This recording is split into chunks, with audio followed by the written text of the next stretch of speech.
So I think we, within the game, can do more to make sure in the future we'll have more female coaches of the quality that is needed, because that is the biggest requirement, I think, is that these managers have to be of the quality that is needed to grow the game.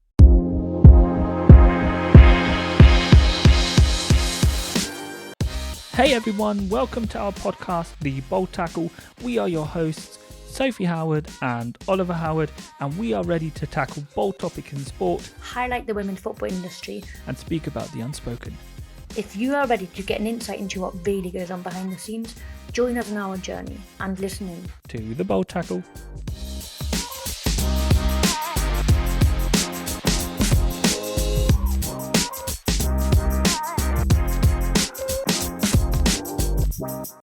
Hi and welcome back to a new episode of our podcast, The Bold Tackle. Hi Soph, lovely to have you back, especially with those curtains in the background. Yeah, don't worry, they're not mine. They're Grandma's beautiful curtains, actually. I'm currently up north in Tom and Tau, recording from Grandma's conservatory while she's just left to go to her craft club.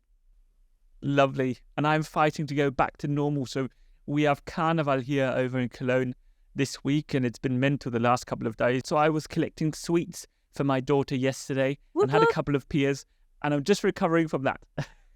Yeah, for everyone, Ollie, you might want to explain Karneval in a sense of what everyone does, because everyone is in fancy dress. What did you go as? Please share that. I went as a sailor. I had the option between two costumes. One was a sailor, and one was obviously Ed's profession. I could have gone as a cook, as he has everything.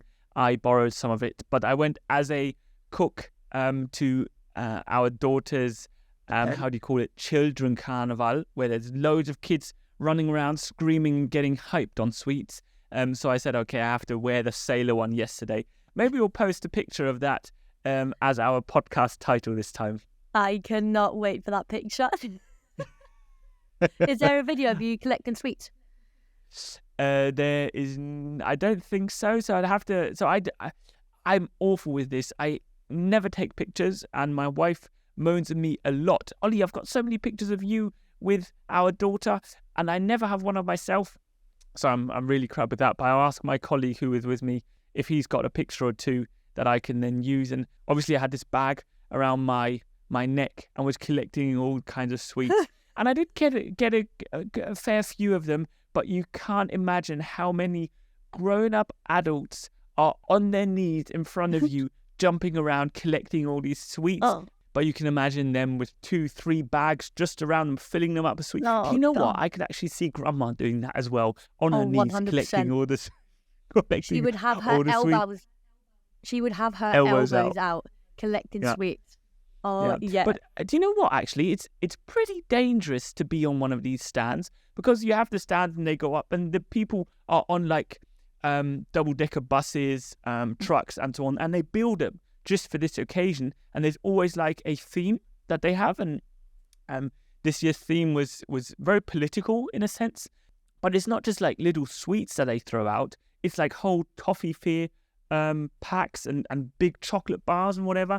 And why I say it's dangerous, I had a lady next to me who didn't really watch what was happening, and she had this big chocolate bar coming up to her yesterday, and her lip split and there was blood everywhere in her face just from these chocolate bars. But yeah, it can actually be quite dangerous, especially when there's a little bit of drink involved, which with Karneval it actually is. But it's a little bit like Halloween, I would say, just for crazy Germans.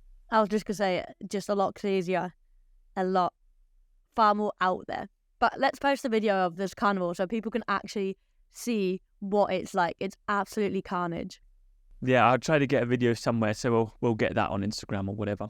But Let's go back to football, because this is the actual topic of our podcast. So you had your FA Cup tie, and after that, obviously now you went up to Grandma's. What are your thoughts about the game against Birmingham? In the end, happy that we won the game. We scored loads of goals, but unfortunately we also conceded goals, which is never good, especially as a defender. I think first half, especially the first 20 minutes maybe, Birmingham gave us a good fight, a good game. I think we then dominated most of the game. However, we caused ourselves issues by not playing to the highest standards throughout the whole 90 minutes. Both goals that we conceded came from our, I guess, mistakes, whether that's positionally, whether that's switching off. Unfortunately, we scored an own goal, but that also happened because our positioning was off. In the end, we caused ourselves some issues with that, but we won the game. We're through to the next round. We're through to the quarterfinals, and actually it was just drawn last night. We're playing Liverpool the weekend of March 9th. That'll be a very, very interesting tie as well, won't it?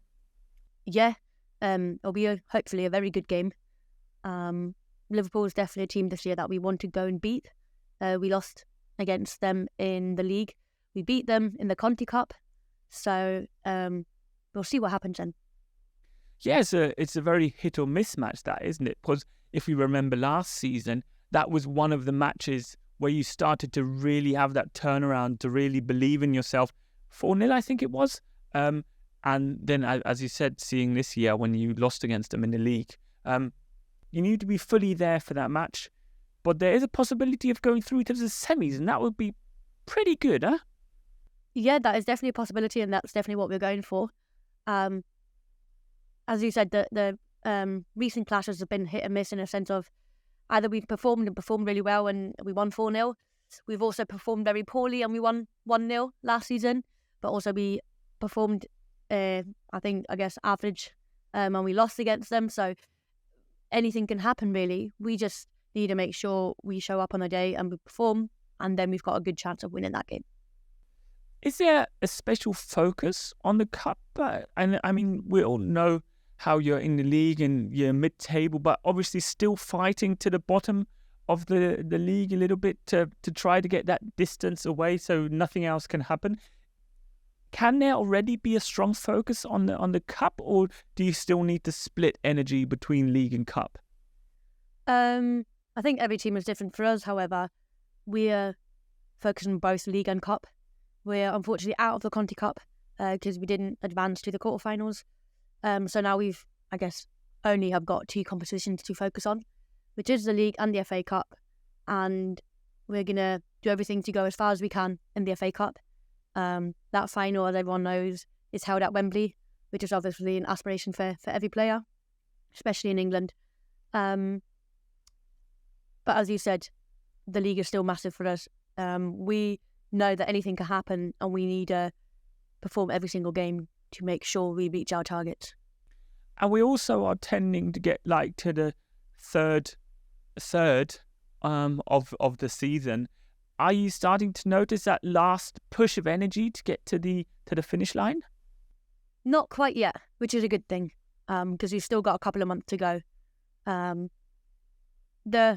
The nice thing is that we're in a way better position than we were last year, because I think I mentioned it in one of the first episodes when we started recording, that was mentally draining, that whole season. And we've also just come back from a Christmas break. After Christmas, always a little bit of a second wind of fresh start. We've got new players in. As I said, we had the break where we could all go back and spend time with the families. So we are very much still energized and ready to battle. We're not going towards the whole tapering it down, can't wait for the finish line kind of thing. Obviously, you're in Scotland now, and I thought you were up there for camp, but don't you have the next camp session sometime soon? Yeah, it's after this week, so we play Bristol at the weekend, and then the Monday after we're on camp. Ironically, we're not going to Scotland. That's what Dad also thought, that I was driving up for camp. Where are you going to? Where are you flying to? We're going to Spain, actually. We're going to Alicante, or we're flying into Alicante, where Dad lives. Might as well so high then, huh? Well, Dad's not there. That's just a funny thing about my whole family. Like, I'm going to Spain, basically Dad's home airport, and he's in America seeing his brother. So missed that chance again. But yeah, we're playing in little Pinata tournament, which will be good for us. After the disappointment of the Nations League, I think we need to regroup. And it's a chance to come back stronger, and it starts with the friendlies in Pinata. I'm going to jump back to club and away from country, but another topic I wanted to touch on was the Chelsea coach on the women's side has also announced that she'll be leaving Chelsea at the end of the season. Any insights from you on that? I don't know if they're insights. It's just me hearing what's been said and then reading. She's, yes, as you said, announced that she'll be leaving Chelsea. at the end of the season. She's taken the US women's national team job, which is probably the biggest job in women's football. Interestingly, they've shared that she'll be on the same salary as the men's coach, which is obviously massive for us as in the women's game. For Emma Hayes, it's massive as well financially. But it's a decision she won't have taken lightly, because Chelsea is one of the best teams in the world. In England, probably the best. And I think a lot of managers look up to Emma Hayes. What she's created at Chelsea is unreal. And I don't know her as a person, so therefore I can't say much about how she manages. But speaking to people, everyone loves her. There will be people that don't appreciate her say. But that's also depending on probably game time. We all know how football works. But she's created something really, really special at Chelsea, where it's a highly demanding environment. They go for championships. They go for titles every single year. They are disappointed if they don't win all 3 and 4, including Champions League, because that's the one thing she hasn't won with Chelsea yet. Are you expecting a big switch on the coach side in the Women's Super League in future then, at the end of the year? Not so much, I think. I think either they've already recruited or completed the person that's going to step into Emma Hayes' footsteps. But as far as I'm concerned, it won't even be anyone from the WSL. There are a few names thrown in, but all these names weren't current managers from a team within the WSL or the UK as such. We'll see what happens, but it's very clear that Emma Hayes has said she's not just going to get up and leave Chelsea behind without kind of helping out, I'd say. She's focused on a smooth transition. She clearly cares a lot about the club, the team, the players. So she wants them to be in the best position possible to continue their success, which I think speaks volume and speaks for her as a manager, what she's created at Chelsea. You can see it's close to her heart. And as much as she's made the decision to leave, she's still there to continue, I guess, their journey of success. Just as with Klopp here, she's given a lot of time for this announcement and hasn't given it last minute. How do you think that always plays out for the team? Is it better to have it announced pretty early? I think there's pros and cons. The position they're in, I think it's a positive thing in a sense of, similar to Liverpool, they will do anything and give it their all, which they probably would have done regardless, but even more so now, to make sure Emma Hayes can leave on a high, in a sense of winning the title race, giving it their all to win the Champions League, because that is the one thing, as I mentioned, she's still got to win with Chelsea. And if you're leaving a club like Chelsea, that is the best in England, it will take some time to find a replacement. And I think it's very fair of her to give the club that time. And she will want the club to have that time to recruit the right person. So I think in this situation, it's a positive thing. And she made the right decision to give the club as much time and the players as much time as possible. And then the new manager also has the time in pre-season to really get to know the team, to prepare, and not have it mid-season. Exactly. And I think for the players that potentially are out of contract and stuff like that, it will be hard if nothing had been discussed and she just gets up and leaves. Where are these players left? Because they're quite unlikely at Chelsea, but if you're out of contract and say a new manager comes in and they don't like you anymore, you don't have a contract. That's not a good position to be in. So I think for players as well, as much as it's very important for the club, but for the players as well, it's important that she announced that fairly early on. Absolutely. I think get all ducks in line. And one other question just came up to my mind, and I just like your position on that, because we always talk about this men's side, women's side, whatever, and you now have a lot of male managers in the league, but then on the referee side, for example, they're all female. Do you think it's a positive to have the male managers in there, or is it unfair for the women's managers who would want to take that place? I think the best manager, whether male or female, should get the job. However, I don't think women's footballers, who typically potentially will become managers, are supported enough in their coaching career to then have the required license to then go on and manage after their playing career. I think not every footballer wants to become a manager, and not every good footballer will be a good manager. They're two different professions, but typically if your passion is in the game... And not every manager was a good footballer. Exactly. So you can't really say all the generation of female footballers or female managers are still playing, because not everyone will want to become a manager and would be a good manager. However, if you're passionate about the game, you're typically somehow involved already. And often, and it is fairly similar with the men, but I think they get more support, is we have our career, and it's often very difficult to build your coaching career alongside that. So if you finished your playing career and you then have to go and get your badge, it'll take you so many years that you're out of the game to then become a high-profile manager, I guess. So I think we, within the game, can do more to make sure in the future we'll have more female coaches of the quality that is needed, because that is the biggest requirement, I think, is that these managers have to be of the quality that is needed to grow the game. I love that answer, and I think if we had talked about this a couple of years ago, your answer would probably have been a little bit different, but as discussing a lot, I totally agree. I think the best manager, if woman or man, doesn't matter, should get the job. Yeah. I totally agree with that point. With the second part of your answer, where you talked about the support, obviously, from league and club, whatsoever, you have 2 badges. Did you do it all off your own back then?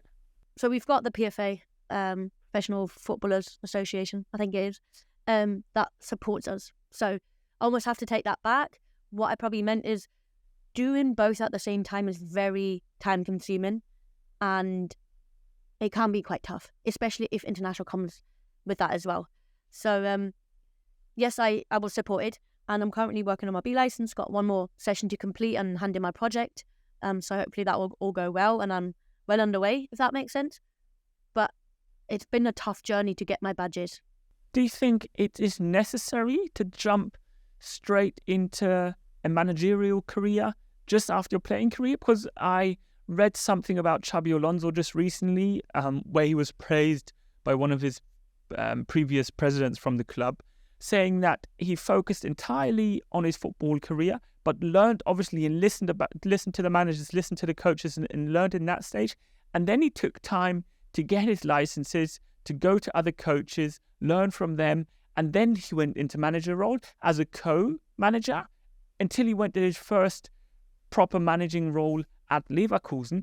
Don't you think that's also a possibility for women in women's football?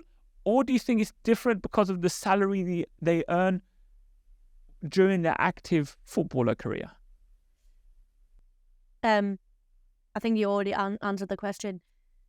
I think the way Alonso did it is very, very smart. I think he gathered and gained all the experience and exposure to managing, whether that's a co-manager, whether that's an assistant, a trainer, whatever, to then take his first manager job. And I think that is why he's so successful at the moment at Leverkusen. But if I went after my playing career and got all my badges, it would be very difficult to combine with a normal job. And would I then leave this normal job to then go managing? Because I need money to do all these badges, don't I? There's also, currently while I'm playing, that's also a thing, while I'm part of the PFA, I get a discounted price to get my badges. But I think you've answered your question, that the difference is in what I've got on my bank account to then go and do my badges and all these experiences without bringing any money. How long does it take to get one of these badges? We've prolonged this one quite a bit. I'd say we could have got it done in 6 months if we'd committed to 6 months.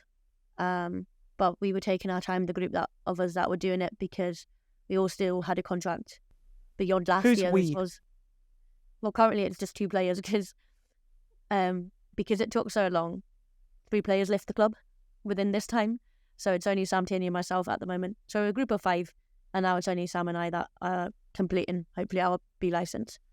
Interesting. So we might even see you as a manager as well, taking over Liverpool, Leicester. We will see.